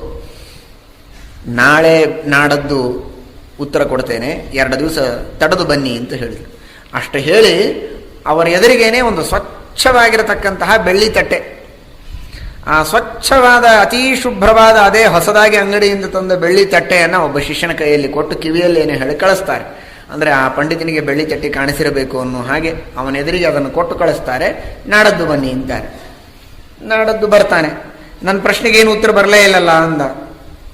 ಯಾವ ಶಿಷ್ಯನಿಗೆ ಆ ಬೆಳ್ಳಿ ತಟ್ಟೆ ಕೊಟ್ಟು ಕಳಿಸಿದ್ರೋ ಆ ಶಿಷ್ಯನಿಗೆ ಕೇಳ್ತಾರೆ, ಎಲ್ಲಿ ಹಾಕಿದ್ದೀಯಾ ಬೆಳ್ಳಿ ತಟ್ಟೆಯನ್ನ ಅಂತ. ಬಹಳ ಜುಗುಪ್ಸಿತವಾದದ್ದು. ಆದರೂ ಕೂಡ ಹೊಲಸಿನೊಳಗೆ ಮಲ ಮೂತ್ರ ವಿಸರ್ಜನೆ ಮಾಡ್ತಾರಲ್ಲ, ಅಂತಹ ತೆಗ್ಗಿನೊಳಗೆ ಅದನ್ನು ಒಗೆದಿದ್ದೇನೆ ಅಂತ ಹೇಳಿದ. ಅದನ್ನು ತೆಗಿ ಎಂದರು. ಗುರುಗಳ ಆಜ್ಞೆ, ಪಾಪ ತೆಗೆದು ಅದನ್ನು ತೊಳಿ ಎಂದರು. ತೊಳೆದ. ಕೆಂಪಾಗಿತ್ತು. ಪಂಡಿತರೇ, ಈ ಬಿಳಿ ತಟ್ಟೆ ಕೆಂಪು ಹೇಗಾಯಿತು ಅಂತ ಕೇಳಿದರು. ಅವನಂದ, ಬಿಳಿ ತಟ್ಟೆ ಕೆಂಪು ಹೇಗಾಯಿತು ಅಂದರೆ ಆ ಮಲದಲ್ಲಿ ಹೊಲಸಿನೊಳಗೆ ಆ ತರಹದ ಗುಣ ಇದೆ, ಆಮ್ಲ ಇರ್ತದೆ ಅನ್ನೋದಕ್ಕೋಸ್ಕರವಾಗಿ ಬಿಳಿ ಹೋಗಿ ಕೆಂಪಾಗಿದೆ ಅಂತ. ಮಲದಲ್ಲಿ ಆಮ್ಲ ಇದೆ ಅನ್ನೋದು ನಿನಗೆ ಹೇಗೆ ಗೊತ್ತಾಯ್ತು? ತಿಂದು ನೋಡಿದ್ದೀಯಾ ಅಂತ ಕೇಳಿದ್ರು. ಅದೇ ತಿನ್ಬೇಕ್ರಿ, ಹೇಳ್ತಾರೆ ಶಾಸ್ತ್ರದೊಳಗೆ ಇದೆ ಅನ್ನೋದಕ್ಕೆ ಗೊತ್ತಾಗಿದೆ. ಮತ್ತು ನನಗೂ ಹಾಗೆ ಕಾಮಶಾಸ್ತ್ರ ಗೊತ್ತಿದೆ, ನಾನ್ಯಾಕೆ ಅನುಭವಿಸಿ ನೋಡಬೇಕು?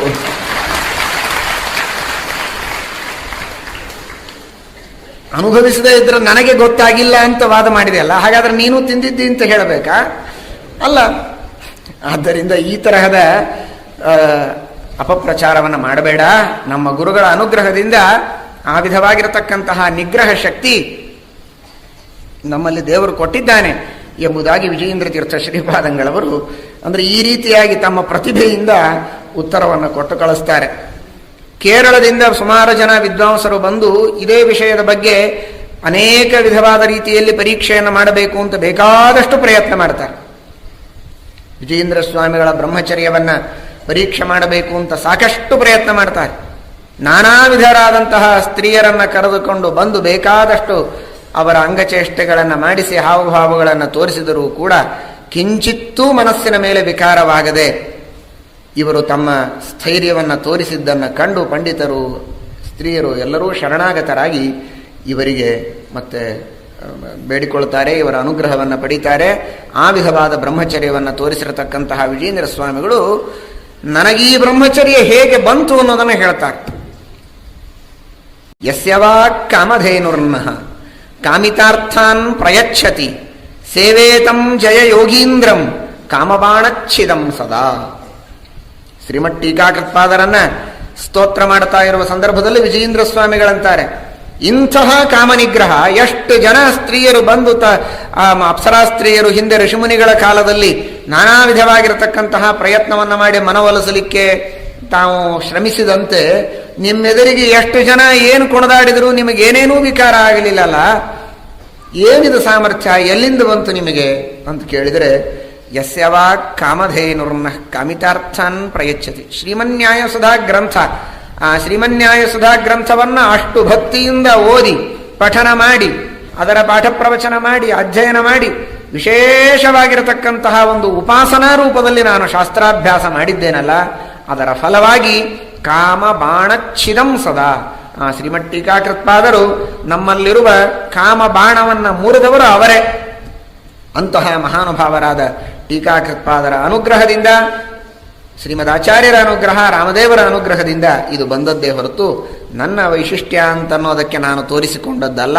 ಇದು ಗುರುವನುಗ್ರಹ ಬಲ, ದೇವತಾನುಗ್ರಹ ಬಲ ಎಂಬುದಾಗಿ ವಿಜಯೇಂದ್ರ ಸ್ವಾಮಿಗಳವರು ತಮ್ಮ ಆ ವಿಧವಾಗಿರತಕ್ಕಂತಹ ವಿಶಿಷ್ಟವಾದ ಮಹಿಮೆಯನ್ನು ತೋರಿಸ್ತಾರೆ. ಇನ್ನೊಬ್ಬ ಶಿಲ್ಪಕಲಾ ಪ್ರವೀಣ, ಭಾರಿ ಭಾರಿ ಮೂರ್ತಿಗಳನ್ನು ಮಾಡಿಕೊಂಡು ಬರ್ತಾನೆ.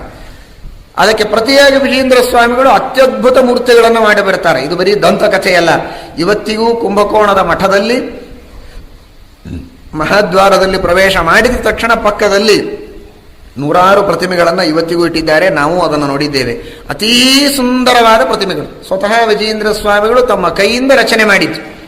ಅಷ್ಟು ಸುಂದರವಾದ ಪ್ರತಿಮೆಗಳನ್ನು, ಪಂಚಲೋಹದ ಪ್ರತಿಮೆಗಳನ್ನು ಮಾಡಿಟ್ಟಿದ್ದು ಇವತ್ತಿಗೂ ಅದು ಎಲ್ಲರಿಗೂ ನೋಡ್ಲಿಕ್ಕೆ ಸಿಗತ್ತೆ. ಅಂತಹ ಮಹಾ ಶಿಲ್ಪಕಲೆಯಲ್ಲಿಯೂ ಕೂಡ ಗೆದ್ದು ತೋರಿಸ್ತಾರೆ.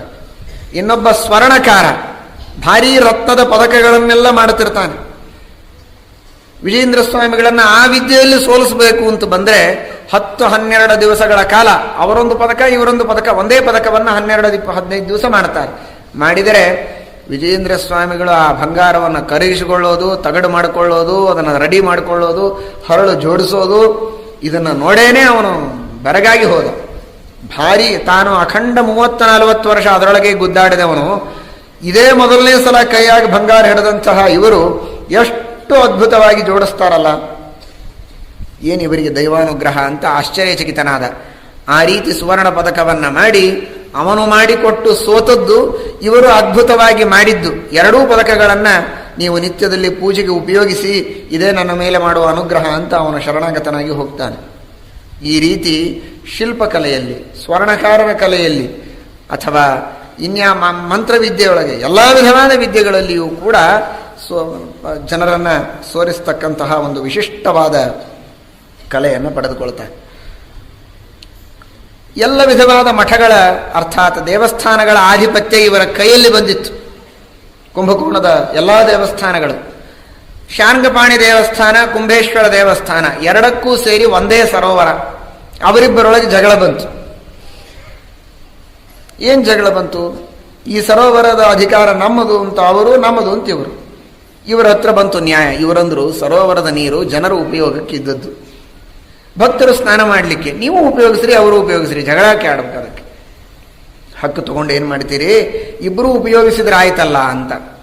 ಆದರೆ ಯಾವ ವ್ಯಕ್ತಿಯನ್ನು ಸೋಲಿಸಿ ವಿಜೇಂದ್ರ ಸ್ವಾಮಿಗಳು ಆ ಮಠದ ಆಧಿಪತ್ಯವನ್ನು ತಾವು ತೆಗೆದುಕೊಂಡಿದ್ರೋ ಆ ವ್ಯಕ್ತಿಯ ಶಿಷ್ಯನಿಗೆ ಅಸೂಯೆ ಬೇಕು ಅಂತ ವಿಜೇಂದ್ರ ಸ್ವಾಮಿಗಳು ಈ ದೇವಸ್ಥಾನದ ಆಧಿಪತ್ಯ ಕಸಿದುಕೊಳ್ಳಬೇಕು ಜಗಳ ಹುಟ್ಟಿಸಿ ಎನ್ನುವುದಕ್ಕಾಗೇನೆ ಫಿತೂರಿಯನ್ನು ಮಾಡಿ ಆ ಜನರ ಬಳಿ ಜಗಳ ಹುಟ್ಟಿಸ್ತಾನೆ. ಇವರ ಬಗ್ಗೆ ಅವರ ಎದುರಿಗೆ, ಅವರ ಬಗ್ಗೆ ಇವರ ಎದುರಿಗೆ, ಹೀಗೆ ಹೇಳುತ್ತಾ ಜಗಳ ಹುಟ್ಟಿಸ್ತಾ ಇದ್ದಾನೆ. ನೀವು ಇಷ್ಟಕ್ಕೆ ಸುಮ್ಮನೆ ಕೂಡಬೇಡಿ, ಬರೀ ಸ್ನಾನ ಮಾಡಲಿಕ್ಕೆ ಅವಕಾಶ ಕೊಟ್ಟರೆ ಏನಾಯ್ತು? ಸ್ನಾನ ಮಾಡಲಿಕ್ಕೆ ಅವಕಾಶ ಬೇಕು ಅಂತಾದರೆ ಇಬ್ಬರಿಗೂ ಬನ್ನಿ ಅಂತ ಅವಕಾಶ ಕೊಟ್ಟಿದ್ದಾರೆ ಅವರು. ಅದಲ್ಲ, ನಿಮಗೆ ಹಕ್ಕು ಕೇಳಿ ನೋಡಿ. ಭಕ್ತಿಯಿಂದ ಸ್ನಾನ ಮಾಡಿದರೆ ಸಾಕಾಗುವುದಿಲ್ಲ ಅಂತ ಅವರಿಗೆ, ಇದು ನಮ್ಮದೇ ಹಕ್ಕು ಅಂತ ಬರಬೇಕಂತೆ. ಅಂದರೆ ಮಾತ್ರ ಅವರಿಗೆ ಅಲ್ಲಿ ಸ್ನಾನ ಮಾಡಿದ್ದರಿಂದ ಸಂತೋಷ. ಸುಮ್ಮನೆ ಸ್ನಾನ ಮಾಡ್ತೇವೆ, ಪೂಜೆ ಮಾಡ್ಕೊಂಡು ಹೋಗ್ತೇವೆ ಅಂದ್ರೆ ಅಲ್ಲ, ನಮ್ಮ ಹಕ್ಕು ಬೇಕು ಅಂತ ಸಾಧಿಸಬೇಕು ಅನ್ನೋದರ ದುರಾಗ್ರಹ. ಹಾಗೆ ನೀವು ದುರಾಗ್ರಹ ಮಾಡಿದರೆ ನಿಶ್ಚಿತವಾಗಿಯೂ ಅವರು ಒಪ್ಪಿಗೆ ಕೊಡುವುದಿಲ್ಲ. ಅವರೇನಿದ್ರು ಶಾರ್ಂಗಪಾಣಿಯ ಪಕ್ಷಪಾತಿಗಳು. ಹೀಗಾಗಿ ನಿಮಗೆ ಒಪ್ಪಿಗೆ ಕೊಡದೇ ಇದ್ರೆ ನೀವು ಜಗಳ ಆಡಿ ಅವರನ್ನು ಹೊರಗೆ ಹಾಕಿಬಿಡಿ ಅಂತ ಇವನು ಚುಚ್ಚಿಕೊಟ್ಟ. ಆದರೆ ವಿಜೇಂದ್ರ ಸ್ವಾಮಿಗಳಂದರು, ಇಲ್ಲ, ಅಧಿಕಾರದ ಬಗ್ಗೆ ಜಗಳಾಡಬೇಡಿ, ಅದು ಮೊದಲಿನಿಂದ ಶಾರ್ಂಗಪಾಣಿ ದೇವಸ್ಥಾನದ್ದೇ, ಅದು ಅವರಿಗೆ ಬಿಟ್ಟುಬಿಡಿ, ನಿಮ್ಮ ಪಾಡಿಗೆ ನೀವು ಸ್ನಾನ ಮಾಡ್ಕೊಂಡು ಹೋಗಿ ಅಂದರೆ, ಇಲ್ಲ ಅದಾಗುವುದಿಲ್ಲ, ನಾವು ಅನೇಕ ವಿಧವಾಗಿರತಕ್ಕಂತಹ ಚಿಹ್ನೆಗಳನ್ನು ನೋಡಿದರೆ ಅದು ಕುಂಭೇಶ್ವರ ದೇವಸ್ಥಾನಕ್ಕೆ ಸಂಬಂಧಪಟ್ಟದ್ದು ಅಂತ ಗೊತ್ತಾಗ್ತದೆ ಎಂದರು. ಏನು ಚಿಹ್ನೆಗಳು? ಇವರು ಮೊದಲಿಗೆ ಅಷ್ಟು ವಿಚಾರ ಮಾಡಿಟ್ಟಿದ್ರು. ಕುಂಭೇಶ್ವರನಿಗೆ ಸೂಚಕವಾಗಿರತಕ್ಕಂತಹ ಸಾವಿರಾರು ಲಿಂಗಗಳನ್ನು ರಾತ್ರೋರಾತ್ರಿ ಕಲ್ಲಿನ ಲಿಂಗಗಳನ್ನು ಒಳಗೆ ಹಾಕಿಸಿಬಿಟ್ಟಿದ್ರು. ಮುಳುಗಿ ತೆಗೆದರೆ ಲಿಂಗಗಳೇ ಕಾಣಿಸ್ಬೇಕು. ಹಾಗಾದರೆ ಇದು ಕುಂಭೇಶ್ವರ ದೇವಸ್ಥಾನಕ್ಕೆ ಸಂಬಂಧಪಟ್ಟದ್ದು.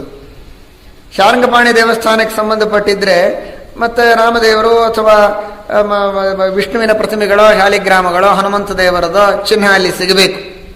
ಅದು ಸಿಕ್ಕಿಲ್ಲ ಅಂದಮೇಲೆ ಇದು ನಿಮ್ಮ ದೇವಸ್ಥಾನಕ್ಕೆ ಸಂಬಂಧಪಟ್ಟದ್ದಲ್ಲ ಅಂತ ಹೇಳಿಸುವುದಕ್ಕೆ ರಾತ್ರೋರಾತ್ರಿ ಸಾವಿರಾರು ಲಿಂಗಗಳನ್ನು ಟ್ರಕ್ಗಟ್ಟಲೆ ತರಿಸಿ ಒಳಗೆ ಹಾಕಿಸಿದ. ಟ್ರಕ್ ಇದ್ದಿದ್ದಿಲ್ಲ ಅಂತಿಟ್ಕೊಳ್ಳಿ, ಬಂಡಿಗಳಿಂದ ತರಿಸಿ ಹಾಕಿದ. ವಿಜೇಂದ್ರ ಸ್ವಾಮಿಗಳು ಏನೂ ಹಾಕ್ಲಿಕ್ಕೆ ಹೋಗಲಿಲ್ಲ. ಅವರು ನೋಡಿದರು, ಬೆಳಿಗ್ಗೆ ಎದ್ದು ಬಂದರು. ಇನ್ನು ಎಲ್ಲರೂ ಮತ್ತು ಒಳಗೆ ಮುಳುಗಿ ಏಳತಕ್ಕಂಥವ್ರು, ಅವರ ಪಕ್ಷದವರು ಕೆಲವರು, ಇವರ ಪಕ್ಷದವರು ಕೆಲವರು, ಮಧ್ಯಸ್ಥರು. ಪರೀಕ್ಷೆ ಪ್ರಾರಂಭ ಆಯಿತು. ನೀರೊಳಗೆ ಜಿಗಿಯೋದು, ಒಳಗಿನ ಪದಾರ್ಥಗಳನ್ನು ಮೇಲೆ ತೆಗೆಯೋದು. ಇವರು ಒಂದು ಮಂತ್ರಾಕ್ಷತೆ ಹಾಕಿದ್ರಷ್ಟೇ, ಬೇರೆ ಏನು ಹಾಕಿದ್ದಿಲ್ಲ. ತೆಗೆದು ನೋಡಿದರೆ ಬರೀ ಹನುಮಂತ ದೇವರ ಮೂರ್ತಿಗಳು, ರಾಮದೇವರ ಮೂರ್ತಿ, ಬರೀ ಶಾಲಿಗ್ರಾಮಗಳು ಬರಲಿಕ್ಕೆ ಪ್ರಾರಂಭ ಆಯಿತು. ಅವನಂದ, ನಾನು ಸಾವಿರಾರು ಹಾಕಿಸಿದ್ದೇನೆ, ಒಂದೂ ಕುಂಭೇಶ್ವರನ ಸೂಚಕ ಇಲ್ಲ, ಕೇವಲ ಇದು ಮಾತ್ರ ಯಾಕೆ ಬರ್ತಾ ಇದೆ ಅಂತ. ಎಷ್ಟು ತೆಗೆದರೂ ಅವನಿಗೆ ಒಂದು ಲಿಂಗ ಸಿಗುತ್ತಾ ಇಲ್ಲ. ಕೊನೆಗೆ ಬಂದು ಶರಣಾಗತರಾಗಿ, ನಾವು ಮಾಡಿದ್ದು ತಪ್ಪಾಯಿತು, ಮೊದಲಿನಿಂದಲೂ ಇದು ಶಾರ್ಂಗಪಾಣಿ ದೇವಸ್ಥಾನಕ್ಕೆ ಸಂಬಂಧಪಟ್ಟದ್ದು, ನೀವು ಹೇಳಿದಂತೆ ನೀವು ಸತ್ಯ ಮಾತಾಡ್ತೀರಿ, ಸುಳ್ಳು ಮಾತಾಡುವುದಿಲ್ಲ. ನಿಮ್ಮ ಎದುರಿಗೆ ನಾವು ಮೋಸ ಮಾಡಿ, ವಂಚನೆ ಮಾಡಿ ಏನಾದರೂ ಜಯ ಸಾಧಿಸೇವು ಅಂದರೂ ಸಾಧ್ಯ ಇಲ್ಲ. ಯಾವಾಗಿದ್ದರೂ ತತ್ವಕ್ಕೇನೆ ಜಯ, ನಿಮ್ಮ ಎದುರಿಗೆ ನಾವು ನಿಲ್ಲಲಾರೆವು ಎಂಬುದಾಗಿ ಶರಣಾಗತರಾಗಿ ಹೋಗ್ತಾರೆ ಎಂಬಂತಹ ಮಾತನ್ನು ನಾವು ಕೇಳ್ತೇವೆ. ಹೀಗೆ ಒಂದಲ್ಲ ಎರಡಲ್ಲ ಅನೇಕ ವಿಧವಾದ ಮಹತ್ವವನ್ನು ತೋರಿಸ್ತಾರೆ. ಕಂಚಿ ಕ್ಷೇತ್ರದಲ್ಲಿ ಸುಮಾರು 6 ತಿಂಗಳ ಕಾಲ ವಾಸ ಮಾಡಿ ಅಲ್ಲಿರುವ ಎಲ್ಲ ವಿಧವಾದ ವಾದಿಗಳನ್ನು ಸೋಲಿಸಿ ಸಿದ್ಧಾಂತದ ಸ್ಥಾಪನೆಯನ್ನು ಮಾಡ್ತಾರೆ. ಇನ್ನನೇಕ ಕ್ಷೇತ್ರಗಳಲ್ಲಿ ವಾದ ವಿವಾದಗಳನ್ನು ಮಾಡಿ ಸಿದ್ಧಾಂತದ ಸ್ಥಾಪನೆಯನ್ನು ಮಾಡ್ತಾರೆ. ಭಟ್ಟೋಜಿ ದೀಕ್ಷಿತರು, ಅಪ್ಪಯ್ಯ ದೀಕ್ಷಿತರು, ಹೀಗೆಲ್ಲ ಅವರ ಸಮಕಾಲೀನರಾದ ಅನೇಕ ಘನಘನ ವಿದ್ವಾಂಸರೆಲ್ಲ ಇದ್ದಾರೆ. ಅವರೆಲ್ಲರ ಜೊತೆಗೆ ವಾದ ಮಾಡಿದ್ದಾರೆ. ಅಂತಹ ಮಹಾನುಭಾವರು ವಿಜಯೇಂದ್ರ ಶ್ರೀಪಾದಂಗಳವರು ವ್ಯಾಸರಾಜರ ಶಿಷ್ಯರಾಗಿ, ವಾದಿರಾಜರ ಮಿತ್ರರಾಗಿ, ರಾಘವೇಂದ್ರ ಸ್ವಾಮಿಗಳ ಪರಮಗುರುಗಳಾಗಿ, ಸುಧೀಂದ್ರರ ಗುರುಗಳಾಗಿ, ಸುರೇಂದ್ರರ ಶಿಷ್ಯರಾಗಿ ಇಡೀ ಜಗತ್ತಿಗೆ ಇಂತಹ ವಿಶೇಷವಾಗಿರತಕ್ಕಂತಹ ತಮ್ಮ ತಪಸ್ಸಾಮರ್ಥ್ಯದಿಂದ ಅನುಗ್ರಹವನ್ನು ಮಾಡುವ ಮಹಾನುಭಾವರು. ಅವರು ಬರೆದ ಗ್ರಂಥಗಳ ವಿಷಯ ಬಹಳ ಇದೆ. ಅದನ್ನು ಹೇಳುವುದಕ್ಕೆ ಇಷ್ಟು ಅಲ್ಪ ಸಮಯ ಸಾಲದು. ಅವರು ತಮ್ಮ ಒಂದು ಸ್ತೋತ್ರದಲ್ಲಿ ಭಗವಂತನಿಗೆ ಪ್ರಾರ್ಥನೆ ಮಾಡಿದ್ದಾರೆ. ಪರಮಾತ್ಮನಿಗೆ ಹೇಳ್ತಾರೆ, ಜಗತ್ತಿನೊಳಗೆ ಲಕ್ಷ್ಮೀದೇವಿಗೂ ಎಣಸಲಿಕ್ಕಾಗದೇ ಇದ್ದ ವಸ್ತುಗಳು ಅಂದರೆ 2 ಇವೆ ಅಂತ ಹೇಳಿದರು. 2 ಯಾವುದಪ್ಪ? ಒಂದೇ ಅಂತ ತಿಳ್ಕೊಂಡಿದ್ವಲ್ಲ ನಾವು ಅಂದರೆ ಹೌದು. ಒಂದು ನಿನ್ನ ಗುಣಗಳು. ನಿನ್ನ ಗುಣಗಳನ್ನು ಲಕ್ಷ್ಮೀದೇವಿಗೆ ಇನ್ನೂ ಎಣಿಸ್ಲಿಕ್ಕಾಗಿಲ್ಲ, ಇಷ್ಟೇ ಎಲ್ಲರೂ ತಿಳ್ಕೊಂಡಾರೆ. ಆದರೆ ಅದೊಂದೇ ಅಲ್ಲ, ನಮ್ಮ ಪಾಪಗಳನ್ನು ಅವಳಿಗೆ ಎಣಿಸ್ಲಿಕ್ಕೆ ಸಾಧ್ಯ ಇಲ್ಲ ಅಂತ. ಲಕ್ಷ್ಮೀದೇವಿಗೂ ಎಣಿಸ್ಲಿಕ್ಕಾಗದೇ ಇದ್ದದ್ದು 2. ರಮಯಾಪ್ಯಗಣೇಯ ವಸ್ತುಜಾತಂ ದ್ವಿವಿಧಂ ಪ್ರಾಹುರಮಂದ ಬುದ್ಧಿಭಾಜ ತವ ಸದ್ಗುಣಜಾತಮೇಕಮನ್ಯನ್ ಮಮ ದುರ್ವಾರ ದುರಂತ ಪಾಪಜಾತಂ. ನಿನ್ನ ಸದ್ಗುಣಗಳು, ನನ್ನ ಪಾಪಗಳು, ಇವೆರಡೂ ಲಕ್ಷ್ಮೀದೇವಿಗೆ ಎಣಿಸಲಿಕ್ಕಾಗದೇ ಇದ್ದದ್ದು. ಅಷ್ಟು ಪಾಪಗಳನ್ನು ನಾನು ಮಾಡಿದಾಗ ನಿನ್ನ ಕರುಣೆ ಒಂದು ಬಿಟ್ಟರೆ ನನ್ನ ಉದ್ಧಾರಕ್ಕೆ ಇನ್ನೊಂದು ದಾರಿ ಇಲ್ಲ ಎಂಬುದಾಗಿ ನಮ್ಮೆಲ್ಲರ ಪರವಾಗಿ ಸ್ತೋತ್ರವನ್ನು ಮಾಡಿದ್ದಾರೆ. ಅವರಷ್ಟು ಪಾಪ ಮಾಡಿದ್ದಾರೆ ಅಂತ ಅರ್ಥ ಅಲ್ಲ. ಪಾಪಿಗಳಾದ ಜನರಿಗೋಸ್ಕರ ಈ ಸ್ತೋತ್ರವನ್ನು ಮಾಡಿಕೊಂಡು ನೀವು ಉದ್ಧಾರ ಮಾಡಿಕೊಳ್ಳಿ ಅಂತ ಅವರು ನಮಗೆ ತಿಳಿಸಿಕೊಟ್ಟ, ವಿಜೇಂದ್ರ ಸ್ವಾಮಿಗಳು ತಿಳಿಸಿಕೊಟ್ಟಿದ್ದಾರೆ. ಲಕ್ಷ್ಮೀದೇವಿಗೂ ನಮ್ಮ ಪಾಪಗಳನ್ನು ಎಣಿಸಲಿಕ್ಕೆ ಆಗೋದಿಲ್ಲ ಅನ್ನೋದರೊಳಗೆ ತಾತ್ಪರ್ಯ ಇಲ್ಲ. ಭಗವದಿತರ ಹತ್ರ ಅನಾಲೋಚನೆ ಸರ್ವವಿಷಯಕಂ ಜ್ಞಾನಂ. ಲಕ್ಷ್ಮೀದೇವಿಗೆ ನಮ್ಮ ಪಾಪಗಳ ಪೂರ್ಣ ಜ್ಞಾನ ಚೆನ್ನಾಗಿ ಉಂಟೇ ಉಂಟು. ಅವರು ಹೇಳುವುದರ ತಾತ್ಪರ್ಯ, ಅಷ್ಟು ಪಾಪಗಳನ್ನು ನಾವು ಮಾಡಿದ್ದೇವೆ, ಆ ಎಲ್ಲ ಪಾಪಗಳನ್ನು ನೀನು ಉದ್ಧಾರ ಮಾಡು. ಕಣ್ಣಿನಿಂದ ದೇವರನ್ನು ನೋಡೋದು ಬಿಟ್ಟು ದುಷ್ಟ ವಿಷಯಗಳನ್ನು ನೋಡ್ತೇವೆ.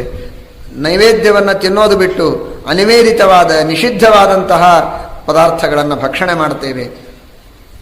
ಪರಮಾತ್ಮನ ಮಂದಿರಗಳಿಗೆ ಯಾತ್ರೆ ಮಾಡುವುದು ಬಿಟ್ಟು ಇನ್ಯಾವುದೋ ತರಹದ ಸಿನಿಮಾಗಳನ್ನು ನೋಡೋದಕ್ಕೋ ಅಥವಾ ಇನ್ನೊಬ್ಬರನ್ನು ಬೈಯೋದಕ್ಕೋ ಹೊಡೆಯೋದಕ್ಕೋ ಕೆಟ್ಟ ಕೆಟ್ಟ ಕೆಲಸಗಳಿಗೆ ನಾವು ಓಡಾಡಿ ನಮ್ಮ ಕೈ, ಕಾಲು, ಕಣ್ಣು, ಕಿವಿ ಎಲ್ಲ ಹಾಳು ಮಾಡಿಕೊಂಡಿದ್ದೇವೆ.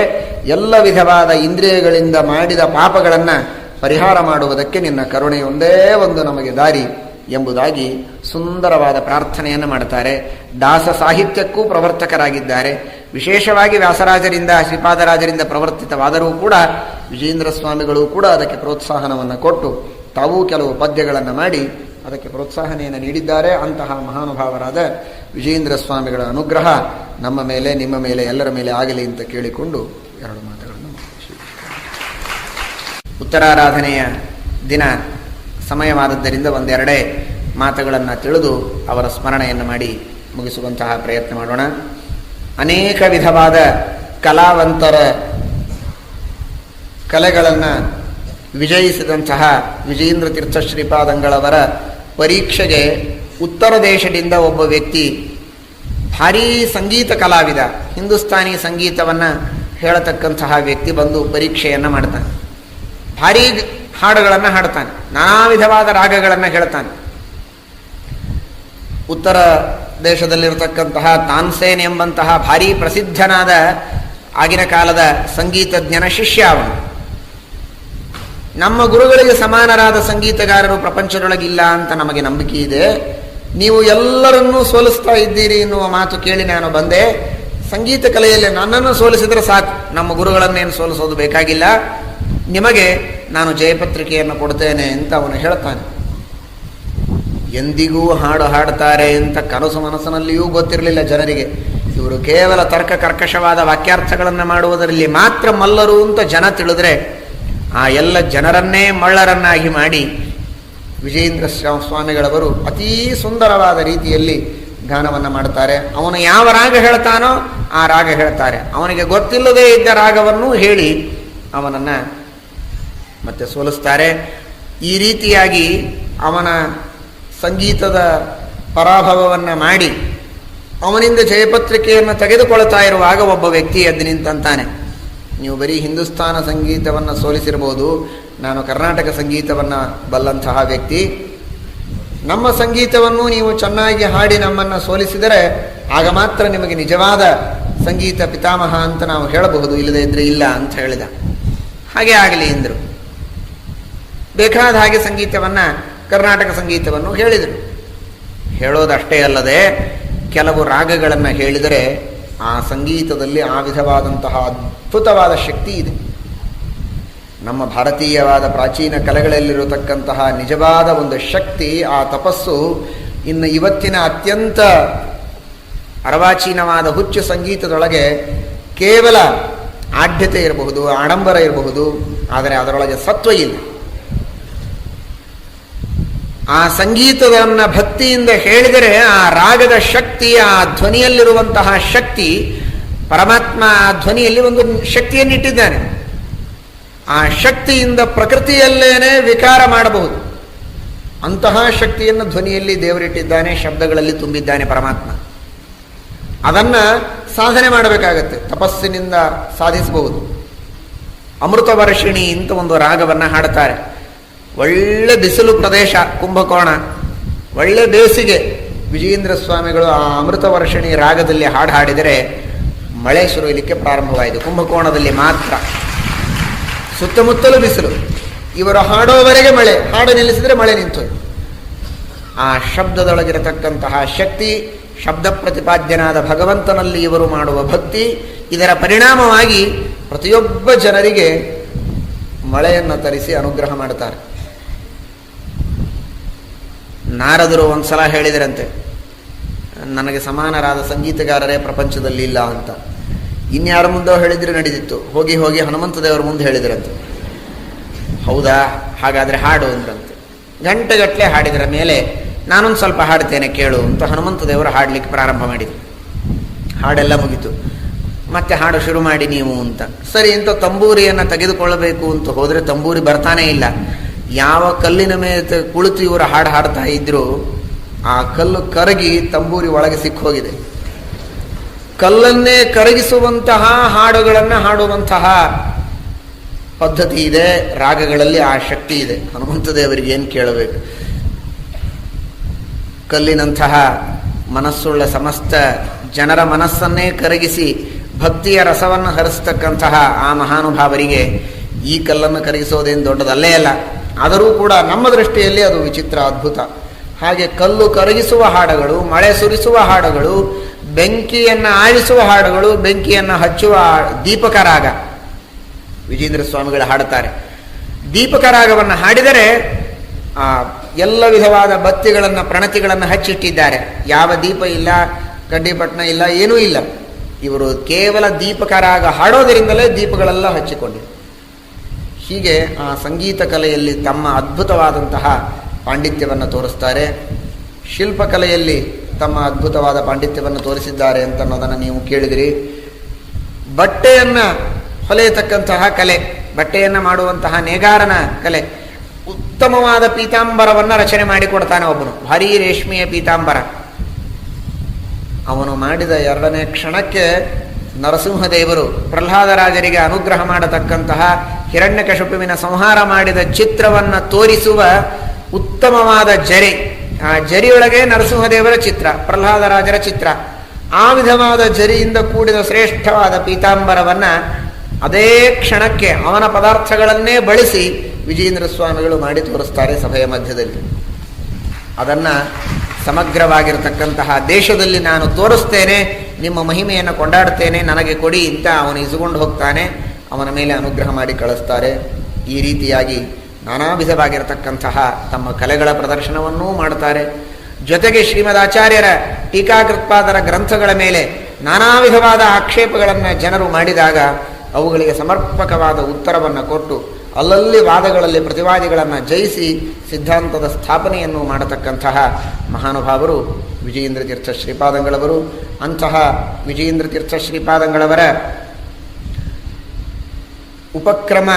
ಉಪಸಂಹಾರ ವಿಜಯ ಎಂಬಂತಹ ಒಂದು ಗ್ರಂಥ, ಉಪಕ್ರಮ ಪರಾಕ್ರಮ ಅಂತ ಬರೆದಂತಹ ಗ್ರಂಥಕ್ಕೆ ಉಪಸಂಹಾರ ವಿಜಯ ಎಂಬ ಗ್ರಂಥವನ್ನು ವಿಜಯೇಂದ್ರ ಸ್ವಾಮಿಗಳು ಬರೀತಾರೆ. ಆ ಉಪಸಂಹಾರ ವಿಜಯ ಎಂಬ ಗ್ರಂಥದ ಮೇಲೆ ಅರ್ವಾಚೀನರು ಕೆಲವರು ಪುನಃ ಅದಕ್ಕೆ ಖಂಡನವನ್ನು ಮಾಡುವ ಪ್ರಯತ್ನ ಮಾಡಿದಾಗ ನಮ್ಮ ಗುರುಗಳು ವಿಜಯೇಂದ್ರ ವಿಜಯ ವೈಭವ ಎಂಬಂತಹ ಗ್ರಂಥವನ್ನು ರಚನೆ ಮಾಡಿ ವಿಜಯೇಂದ್ರ ತೀರ್ಥ ಶ್ರೀಪಾದಂಗಳವರು ಉಪಸಂಹಾರ ವಿಜಯ ಎಂಬಂತಹ ಏನು ಗ್ರಂಥವನ್ನು ರಚನೆ ಮಾಡಿದ್ದಾರೆ, ಉಪಸಂಹಾರದ ಪ್ರಾಬಲ್ಯವನ್ನು ತಿಳಿಸಿಕೊಟ್ಟಿದ್ದಾರೆ. ಅದು ಅತ್ಯಂತ ಸರಿಯಾದದ್ದು. ಅದಲ್ಲದೆ ಇನ್ನನೇಕ ವಿಷಯಗಳನ್ನು ವಿಜಯೇಂದ್ರ ತೀರ್ಥ ಶ್ರೀಪಾದಂಗಳವರು ಶ್ರೀಮದಾಚಾರ್ಯರ ಸಿದ್ಧಾಂತದ ಸಮರ್ಥನೆಗೆ ಹೇಳಿದಂತಹ ಯುಕ್ತಿಗಳನ್ನು ಅತ್ಯಂತ ಅಕಾಟ್ಯವಾಗಿವೆ ಎಂಬುದಾಗಿ ನಮ್ಮ ಗುರುಗಳು ತಾವು ಗ್ರಂಥವನ್ನು ಬರೆದು ವಿಜಯೇಂದ್ರರ ವೃಂದಾವನದ ಸನ್ನಿಧಿಯಲ್ಲಿ ಕುಂಭಕೋಣದಲ್ಲಿ ಅದನ್ನು ಸಮರ್ಪಣೆ ಮಾಡಿದ್ದಾರೆ. ಇವತ್ತಿಗೂ ಅದು ಮುದ್ರಿತವಾದಂತಹ ಗ್ರಂಥ. ಅಂತಹ ವಿಜಯೇಂದ್ರ ಸ್ವಾಮಿಗಳವರ ಒಂದು ಪರಮಾನುಗ್ರಹ ನಮ್ಮೆಲ್ಲರ ಮೇಲೆ ಇರಲಿ ಅಂತ ಪ್ರಾರ್ಥಿಸುತ್ತಾ ಎರಡು ಮಾತುಗಳನ್ನು ಮುಗಿಸ್ತೀವಿ. ಶ್ರೀಕೃಷ್ಣ.